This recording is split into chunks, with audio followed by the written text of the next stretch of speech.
Khasi Hills Autonomous District Council issued a notice to all the village headmen of Mausaldiang, Umatu, Shantat and Lumse villages in border region under KHADC, Meghalaya for geographical survey to advance towards the proposition of give and take policy adopted by the government of Assam and government of Meghalaya to resolve the long-standing border disputes between the neighboring states.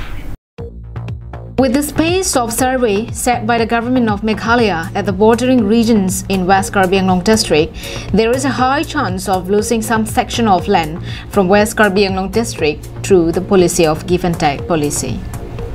Due to the introduction of this policy, the civilians at the border regions in both sides are in a state of confusion at the moment. The citizens of Karbi Anglong and West Karbi Anglong are also worried, tense and curious at the same time. They wanted to know from the authority of Karbi Anglong Autonomous Council, as they seems to remain silent on this crucial matter. Or is it a sign of embracing and acknowledging the give and take policy to resolve the border disputes, question the citizens? Karbi Anglong Autonomous Council has a total land area of 10,434 square kilometer.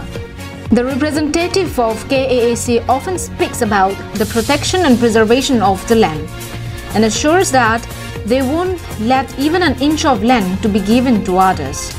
But those commitments seem applicable only in speeches, as the citizens of Karbi Anglong have not seen any such constructive measures taken by the authority to preserve the 10,434 square kilometer of KHADC till date. Himari Rongpar's report from Molukunchi for Karbi Anglong Live.